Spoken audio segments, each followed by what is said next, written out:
같이 기도드리시겠습니다. 아버지 하나님 감사합니다. 주님의 신실하심으로 오늘 또 3일전을 허락하시고 또 말씀 시간 허락하신 감사합니다. 오늘 말씀이 저희들에게 생명이 되어서 아버지 하나님께 영광 돌리게 하시고 무엇보다도 저희들이 성령과 말씀을 아버지 그 안에서 생명을 얻고 진리 안에 거하는 저희들이 되게 하여 주옵소서. 주님 하나님 말씀이 성경을 통하여서 저희들에게 말씀해 주시고 성령님 역사하여 주시옵소서. 예수님의 이름으로 간절히 기도리옵나이다. 아멘. 오늘은 에베소서 4장 11절 말씀 보겠습니다. 그가 혹은 사도로 혹은 선지자로 혹은 복음 전하는 자로 혹은 목사와 교사로 주셨으니입니다. 오늘은 이 내용을 살펴보겠습니다. 근데 이미 말씀드린 것처럼 에베소서 4장 11절은 그 앞절이 아니라 좀 앞으로 가서 7절에서 연결된다고 그랬습니다. 7절에 보면은 우리 각 사람에게 그리스도의 선물의 분량대로 은혜를 주셨나니, 그래서 11절로 가서 그가 혹은 사도로 혹은 선지자로 혹은 복음 전하는 자로 혹은 목사와 교사로 주셨다고 말씀합니다. 오늘은 이 사도, 선지자, 복음 전하는 자, 목사와 교사의 의미를 좀 살펴보겠습니다. 이 모든 것은 저희들이 그리스도께서 선물의 분량대로 은혜로 주셔서 나누어 주신 선물은 값없이 주신 것입니다. 나누어 주신 선물인데 은사입니다. 그래서 이러한 그 직분들이 있는 것인데 이 직분의 뜻이 무엇인가 이것을 살펴보겠습니다. 이 사도, 선지자, 또 복음 전하는 자, 목사, 교사 이 사람들이 과연 누군가 이런 걸 이 내용들을 살펴보겠습니다. 그런데 이것을 우리가 알기가 쉽지는 않습니다. 우리 교회사를 통해서도 두 그룹으로 나눠지는데 한 그룹은 이 사도와 선지자 이들을 하나님께서 특별하게 이제 그 초대교회의 성경이 이렇게 완성되기 전까지 하나님께서 이렇게 그들을 통해서 이렇게 초대교회에 특별하게 정말 그 큰 은사와 직접 계시와 능력과 이런 것을 주셔서 이렇게 쓰신 것으로 보고, 그 다음에 이 목사와 교사는 이제 그 후에도 계속 지금까지도 이제 목사와 교사의 사명은 되어지는 것으로 봅니다. 그런데 반해서 또 다른 그룹은 사도도 선지자도 목사나 교사, 복음 전하는 자 이 모든 것이 그 초대교회부터 지금까지 계속적으로 전승되어 온다고 이제 이렇게 보는 견해입니다. 그러나 마틴 로이드 존스 목사님도 그렇고 저는 이제 거기에 동의하는데, 로이드 존스 목사님이 먼저가 아니라 먼저 개혁신앙, 특별히 그 하나님 말씀 중심으로 거듭나서 내가 죄인인 걸 깨닫고 하나님 이 성경이 이게 하나님 말씀이구나 이걸 깨닫고 나서 이 말씀을 대하는 모든 것이 저도 좀 확실하게 그 확신을 가지고 정말 성령님의 그 도우심을 받아서 하나님 말씀 중심의 그러한 목회와 또 삶을 살아가게 되었습니다. 그래서 하나님 말씀이 없으면 아무 소용이 없는 것입니다. 먼저 하나님 말씀이 필요한데 이 말씀은 바로 그리스도고, 이 에베소서의 주제도 결국 무엇이냐면 이 그리스도를 통해서 만물이 다 이렇게 통일되는 것을 말씀하는 것입니다. 지금 저희들은 인간의 죄성으로 말미암아 우리의 인식도 그렇고 모든 생각도 그렇고 우리가 또 경험하는 것도 그렇고 다 한계가 있습니다. 죄성이 있는데 우리로서는 되지 않습니다. 우리는 진짜 이렇게 부서진 세계에 또 죽음을 다 맞는 이렇게 참 안타까운 현실, 이 그림자 같은 현실을 살고 있지만 이 모든 것이 예수 그리스도 안에서 완전히 다 새롭게 그 새 세상으로 창조되어서 그래서 만물이 그리스도 안에서 통일되고 이 생명의 중심이 그 예수님이십니다. 생명이 바로 예수님이신데 그 예수님께 그 예수님의 생명을 회복하는 것이 저희들의 인생의 과제고 또 하나님의 계시와 하나님의 목적이고 하나님의 뜻인 것입니다. 그것이 이제 성경을 통해서 성경 66권을 통해서 정말 완성되게 잘 나타나 있는 내용입니다. 그래서 우리가 그 내용들을 받을 때 이제 성령님의 도우심으로 그래서 성령과 말씀 이것이 같이 가면서 하나님 말씀을 저희들이 이해를 해야 되는 것입니다. 그런 의미에서는 이것이 사도, 선지자 이들은 하나님의 말씀을 보면은 이 교회는 사도들과 선지자들의 그 터 위에 세워진 것이 교회입니다. 그 말씀은 뭐냐면 하나님께서 사도들에게는 정말 특별한 계시와 능력과 직접적인 이런 성령님의 크신 역사로 말미암아 또 하나님 말씀 성경도 이렇게 쓰게 하시고 또 그 하나님께서 그 사도로서 복음 전하는 이런 모든 사명을 교회의 기초를 놓게 하시는 이 사명을 허락하신 것입니다. 하나님 보내셔서, 그래서 이것은 직접 예수님께서 이렇게 보내셔서 이 사도가 그 초대교회 기초를 놓고 또 말씀을 이렇게 하나님 말씀의 계시를 완성케 하는 이런 사명을 감당한 것입니다. 선지자들도 이렇게 그 하나님 말씀을 대변하고 성령님의 역사를 통해 가지고 그들이 초대교회 교회를 세워가는데 많은 그 하나님께서 특별한 역할을 하게끔 하신 그 종들임을 알 수가 있습니다. 이것을 하나님께서 선택하신 일들이고, 그러나 이제 성경이 완성된 후에는 이들은 더 이상 필요가 없고 하나님 말씀이면 족합니다. 하나님 말씀 족하고 이제 그 목사와 교사 이 직분이 계속 지금까지도 이제 이것은 저희들이 지금까지 유지되고 이제 이 직분을 하나님께서 성령님의 은사로 저희들에게 주시는 직분임을 이제 저희들은 그것을 이제 확신할 수가 있습니다. 그런데 이제 로만 캐톨릭이나 이렇게 잘못된 곳에서는 이 사도적인 전승을 계속 이어준다고 해서 베드로 사도의 전승을 이어서 교황이 이제 로만 캐톨릭의 수장이 되고 이렇게 하게 되는데, 그러다 보면은 하나님 말씀도 우리가 하나님 말씀을 소홀히 하게 되고 인간의 전통과 이제 이러한 기관이 득세하게 되는 것입니다. 특별히 이제 컨스탄틴 대제 이후 기독교가 공인됐기 때문에 이제 귀족들이 아주 사회의 상류층들이 교회에 다 나오고 그들이 직분을 받게 된 것입니다. 그러니까 사회에서 아주 그 높은 위치를 가진 사람들이 그 정치, 경제, 사회, 문화 이 세상에서 이렇게 권세 있는 사람들이 교회에서도 높은 직분들을 다 감당했었는데 이 로만 캐톨릭이 참 말씀을 떠나 많이 타락하고 이것이 정말 하나님께서 은사로 주신 이러한 사명을 감당하는 것이 아닙니다. 이 사도적인 전승이 이것이 인간적인 것이 되어서 이것이 잘못된 대로 나간 것을 말씀해 줍니다. 그래서 로만 캐톨릭뿐만 아니라 이렇게 사도적인 전승을 지금 강조하는 것은 조심해야 됩니다. 그래서 신사도교회도 있고 여러 가지 사도 전승을 주장하는 사람들이 있는데 이것은 바른 자세가 아닙니다. 또 한편 이제 선지자들도 이렇게 하나님께서 교회를 세우실 때까지 교회와 하나님 말씀을 이제 이렇게 세우실 때까지 하나님께서 초대교회에 쓰신 분들입니다. 그래서 사도행전들도 선지자들 나오고 신학의 선지자들 나오고 또 복음 사도 바울 편지 속에서도 이제 선지자들이 언급이 있는데 그들은 이제 하나님의 직접 계시를 받고 하나님 말씀을 대변하는 사람들입니다. 그래서 성령님의 크신 감동을 가지고 하나님 말씀을 대변하는데 그러나 다 질서 있게 해야 되고 또 한 사람이 말하면 한 사람은 잠잠하고 이렇게 해서 하나님께서 주신 사명들을 스스로 이렇게 절제하면서 이제 감당한 사역입니다.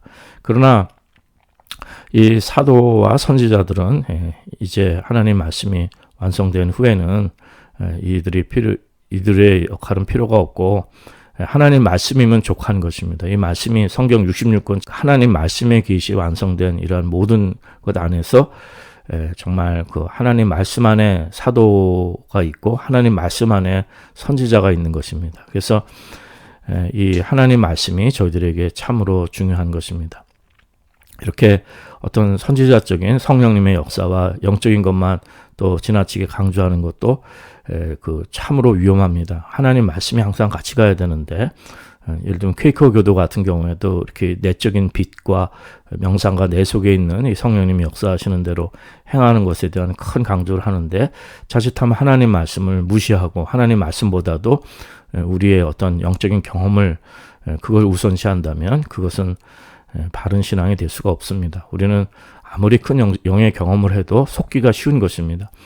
다시 말씀드리지만 하나님 말씀이 먼저 중요합니다. 이 하나님 말씀 이미 말씀드렸습니다. 예수 그리스도 안에서 만물이 다 통일되고 하나님의 계획이 이루어지는 그 계시의 말씀이 참으로 중요한 것입니다. 그래서 저희들이 성경 66권을 하나님의 말씀으로 받고 이 말씀 속에서 예수 그리스도 안에서 만물이 회복되는 모든 이 하나님의 계획이 되어진 것을 믿고 그것을 따라 순종하며 이 또 말씀을 그냥 율법주의로 인간의 생각으로 봐서는 안 되고 거듭난 영혼들이 성령님의 도우심으로 이 우리가 말씀을 깨닫고 영의 말씀을 깨닫는 이러한 이제 은혜가 있는 것입니다. 그러니까 부활하신 그리스도, 그러니까 예수께서 내 마음속에 계셔서 성경을 깨닫게 하시고 알게 하시고 그래서 하나님 말씀에 그 하나님 말씀을 중심 삼는 우리 믿음이 되는 것입니다. 초대교회 사도는 그 좀 구별되게 특별한 사람들이었습니다. 첫째는 사도를 뭐 아무나 사람들이 이렇게 교회에서 누가 사도를 세우고 그러는 것이 아닙니다. 이것은 사도는 반드시 그 예수님의 부활을 목격한 사람들이 사도가 된 것입니다. 그래서 사도는 마띠아를 사도로 채웠지만은 그러나 그 후에 사도들이 그 또 다른 사도들을 이렇게 세우고 그러지는 않았습니다. 사도들은 그 사람들로 충분했던 것이고, 그리고 그들은 그 예수님의 부활을 목격했을 뿐만 아니라 직접 예수님으로부터 개인적으로 사명을 받은 사람들입니다. 사도 바울도 사실은 그가 그 예수님의 그 부활을 뒤늦게나마 목격한 자가 돼서 사도로 이제 인정을 받게 되었고, 그리고 예수님께 직접 사명을 받은, 예수님을 만나 뵙고 예수님께로부터 이렇게 사명을 받은 이제 이러한 그 특별한 사람입니다. 그래서 그들은 하나님의 말씀의 계시를 하나님께서 아주 특별한 은사를 주셨기 때문에 그들이 하나님의 말씀, 복음을 깨닫고 그것을 성경으로 이렇게 적을 수가 있는 것입니다. 그러니까 성령님의 감동하심으로 하나님 말씀을 적은 거죠. 그래서 이 진리의 아주 진리의 초월적인 계시를 받은 것을 말씀하는 것입니다. 보통 사람들이 받지 못한 아주 하나님께 특별히 이 복음 진리의 특별 계시를 그들에게 그걸 깨닫게 해주시고 말씀을 깨닫게 해줘서 그거를 알려주시고 그걸 전하게 한 사람들입니다. 그렇기 때문에 그들이 성령님의 감동하심으로 이렇게 하나님 말씀의 계시를 받은 것은 그것은 그 성경 말씀에는 오류가 없는 것입니다. 인간적인 말이 아니라 성령께서 말씀하셨기 때문에 그래서 이건 사람의 이야기를 하는 것이 아니고 하나님께서 주신 말씀입니다. 그 성령께서 인도하신 말씀입니다. 그래서 성경의 66권에 나와 있는 것을 우리가 그것을 성령의 감동하신 책으로 보고 이거 사람의 책으로 보지 않은 것입니다. 사도 바울이 뭐 개인의 신앙의 경험을 쓴 책이 아니라 성령님의 계시를 이렇게 초월적인 계시를 받아서 말씀의 진리의 계시를 이걸 받은 것을 깨달아서 그대로 전달해 준 것을 우리가 알 수가 있습니다. 그리고 그들은 또 많은 기적과 이사를 행할 수 있는 이러한 그 특별한 능력을 주신 것입니다. 그래서 이들이 정말 하나님께서 아주 특별하게 사용하셔서 이제 이 교회의 기초, 그 다음에 말씀의 기초를 이렇게 세우신 것입니다. 그래서 이 사도들과 선지자들 터 위에 교회가 섰게 됐고, 또 교회는 또 그 하나님 말씀을 이제 그 중심으로 삼아 이제 저희들이 이때까지 오게 된 것입니다. 그렇기 때문에 저희들에게 참으로 중요한 것은 이제 그 목사와 교사의 역할이 무엇인가, 이제 이것을 저희들은 중요시 여겨야 됩니다. 사도와 선지자들 터 위에 교회가 세워졌기 때문에 이제 하나님 말씀이 전부가 됐고, 그다음에 하나님의 교회가, 이 말씀에 쓴 교회가 이제 그 저희들에게 있어서는 전부가 되는데, 이것은 사람이 세운 교회가 아니라 그 성령님께서 하나 되게 하심을 지키는 것, 그리고 예수님의 몸된 교회입니다. 그 지체로서의 이런 생명체를 말씀하는 것인데, 이제 거기에 목사와 교사로 주신 또 직분이 지금까지도 이것은 유지가 되는 것입니다. 그런데 먼저 이 복음 전하는 자로 또 여기 돼 있는데, 이 복음 전하는 자는 지금 요즘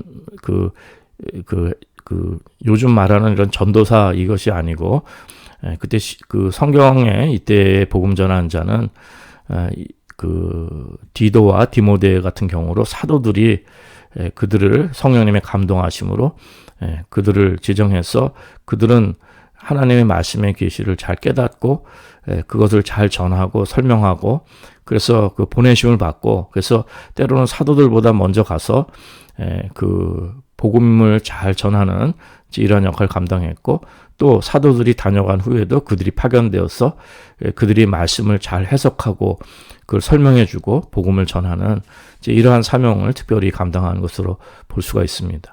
근데 지금의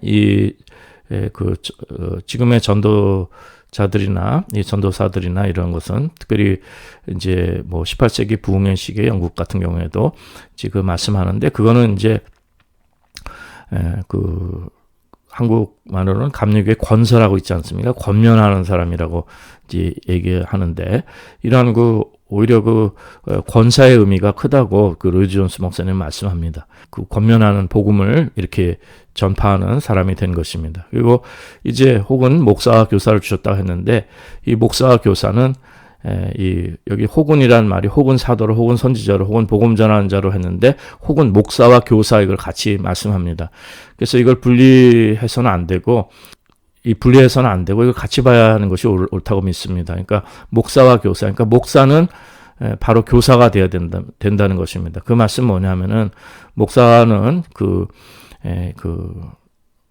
목양하는 거죠. 그러니까 셰퍼드, 그러니까 이렇게 목자가 돼서 성도들을 돌보고 하는 것인데, 근데 그 목사라는 것이 의미가 하나님 말씀도 없이 그냥 사람들을 그냥 잘 돌보고 사람들을 다 이렇게 케어해 주는 그것이 사명이, 그게 본질적인 사명이 아닙니다. 오히려 더 중요한 것은 하나님 말씀을 가르치고 하나님 말씀을 전하고 하나님 말씀이 더 우선시 돼야 됩니다. 그러니까 이것이 같이 가야 되는 것이고, 그리고 또 어떤 사람들은 하나님의 은사에 의해서, 로이드 존스 목사님 말씀하기를 하나님께서 주신 은사에 의해서 어떤 사람들은 이러한 교사 역할, 하나님 말씀 전하는 데는 큰 은사가 있는데 좀 양무리를 돌보는 목양에 대해서 은사는 좀 작은 사람이 있다. 그는 하나님께서 각자에게 이렇게 다 이렇게 나눠주신 이러한 분량과 특성이 있고, 이렇게 사람들마다 다 다른 이런 특질들이 있는데, 그러나 이 두 가지는 항상 같이 가야 된다, 이렇게 말씀하는 겁니다. 이것이 분리될 수가 없는 것을 말씀하는 것입니다. 그렇기 때문에 무엇보다도 하여튼 가장 중요한 것은 하나님 말씀의 바탕에 선 교회가 참으로 중요한 것을 말씀합니다. 그러나 말씀이 없는 이렇게 사람들만 케어하는 그러한 교회들을 로이드 존스 목사님은 참으로 이것은 안타까운 것으로, 잘못된 것으로 지적하고 있습니다. 그래서 교인들 잘 돌보고 잘 지내고 교회 잘 이끌고 이런 것들을 인정하지 않습니다. 교회는 무엇보다도 예수 그리스도의 복음, 하나님 말씀, 이 하나님 말씀이 선포되고 하나님 말씀을 전해야 된다는 것을 가장 중요시 여기게 된 것입니다. 오늘 이러한 말씀들은 다른 것보다도 저희들의 믿음의 신앙에 이런 거 여러 가지 흔들릴 필요가 아무것도 없습니다. 이거 우리가 정말 깊이 알 수 없는 여러 가지 어려운 주제들이 있을 때 저희들이 한 가지 확실하게 알 수 있는 것은 뭐냐면은 하나님 말씀의 반석 위에 교회가 서야 되고요. 그리고 이 사도들과 선지자들이 터 위에 교회가 섰다는 것은 이 하나님 말씀과 성령님의 역사에 의해서 교회가 선 것을 말씀하는 것입니다. 그래서 우리는 이 교회와 하나님 말씀, 이것이 같이 하나가 되어야 되고, 이 모든 것은 우리가 교회가 이렇게 하나 되길 힘쓰고 교회의 생명을 세워가는 일이 무엇입니까? 이것은 예수 그리스도의 몸된 지체로서 예수님 안에서 만물을 충만케 하는 이러한 충만한 역사가 있다는 것입니다. 그렇기 때문에 사도 바울이 이 에베소서 4장 7절에서 11절로 이렇게 그 공간이 있는데 8절부터 그 10절까지 그 설명을 주신 것이 뭐냐면은 그 본질적인 의미를 주시기 위한 것입니다. 그러니까 10절만 한번 예를 든다면은 내리셨던 그가 곧 모든 하늘 위에 오르신 자니 이는 만물을 충만케 하려 하시면 하나님의 목적을 말씀하는 것입니다. 그리고 그 앞에 4장 6절에서도 하나님도 하나이시니 곧 만유의 아버지시라 만유에 계시고 만유를 통일하시고 만유 가운데 계시도다. 이것이 다 예수님 안에서 이루어진 것을 말씀하시는 것입니다. 그래서 에베소 4장의 주제도 그렇고 에베소서의 그 4장의 전체적인 주제도 우리가 다 이 성령의 성령 안에서 하나 되는 것 힘써 지키고 몸도 하나고 성령도 하나고 우리가 한 소망에서 부르심 받고 주도 하나고 믿음도 하나고 세례도 하나고 하나님도 하나시라는 거예요. 그러니까 예수님 안에서 만물이 다 통일되게 하는 것을 말씀하는 것입니다. 그래서 뭐 교회에서는 혹은 이렇게 말씀하는 것은 무슨 말씀이냐면은 뭐 사도만 있어도 선지자, 뭐 복음 전하는 자, 목사, 교사 요것만 딱 말씀하는 것이 아닙니다. 이거를 예를 들어준 것입니다. 예를 혹은 이렇게 얘기하면서 교회는 다른 직분들도 있을 수가 있습니다. 그러나 이 모든 것은 성도들을 온전케 하고 그러니까 그 12절 그 이하에 이렇게 보면은 성도들을 온전케 하고 봉사일을 하기 위해서 그리스도의 몸을 세우게 하려는 것이에요. 그리스도의 몸을 세우게 하려는 것입니다. 이것을 우리가 다 하나님의 아들을 믿는 것과 아는 일에 하나가 되어서 온전한 사람을 이루어 그리스도의 장성한 분량이 충만한 데까지 이른다고 말씀하는 거예요. 그러니까 이 목적을 이루는 것이 예수님 안에서 만물이 통일되게 하시는 것, 거기에 우리가 하나가 되어서 온전한 사람을 이루어서 그리스도의 장성한 분량으로 자라나가는데 이 목적이 있는 것입니다. 이 교회의 목적을 깨닫고 이 말씀을 우리가 깨닫는다면은 우리가 정말 인간적으로 사도적인 전승을 막 고집해가지고 인본주의가 일어나고 로만 캐톨릭처럼 막 타락하고 많이 잘못된 그 사람의 그 추한 모습들과 또 선지자들만 강조해가지고 직접 계시 어떤 영적 체험, 성령 체험만 지나치게 강조해서 이것이 문제가 된다는 이것이 그 신비주의가 되고 또 이것이 하나님께 주신 것이 아니라 우리 영적으로 속아서 또 잘못된 그 열매를 맺을 수가 있다는 것입니다. 그래서 사도도 중요한 것도 아니고 선지자 중요한 것도 아니고 그 어떤 것 중요한 것이 아닙니다. 그 예수 그리스도가 제일 중요하고 그 예수 그리스도 안에서 만물이 충만하게 되는 것인데 예수 그리스도는 바로 말씀이고 성경 말씀 속에서 저희들이 성령님의 은혜를 깨달아서 그래서 우리가 정말 그리스도의 장성한 분량으로 자라나간다면은 그 주님의 목적을 반드시 이루게 되는 것입니다. 그러니까 오늘 말씀 속에서 저희들이 정말 하나님 말씀과 그리고 교회 이것이 사도들과 선지자의 터 위에 섰다는 것을 우리가 깨닫고 그리고 정말 예수님의 몸을 세우는 이러한 사명에 충성을 다하시고 또 저희들은 이 땅에 속한 사람들이 아니라 이제 예수님 안에서 만물이 통일되는 그 새 생명의 세계를 바라보는 사람들입니다. 그래서 우리가 이 그림자 세상에서 이 죽음으로 향하는 곳에 여기 세상에 소망 두지 않고 성령을 받아서 이 참 세상에 예수님께서 만물을 다 회복시켜 주시고 다 새롭게 창조하시고 만물의 생명이 충만해지는 그 아름다운 세계를 바라보시고 또 예수님께서 성령님을 우리 속에서 그 충만케 하시는 이러한 영적인 축복을 경험하시는 말씀을 경험하시는 이러한 은혜가 있으시기를 간절히 기도드립니다.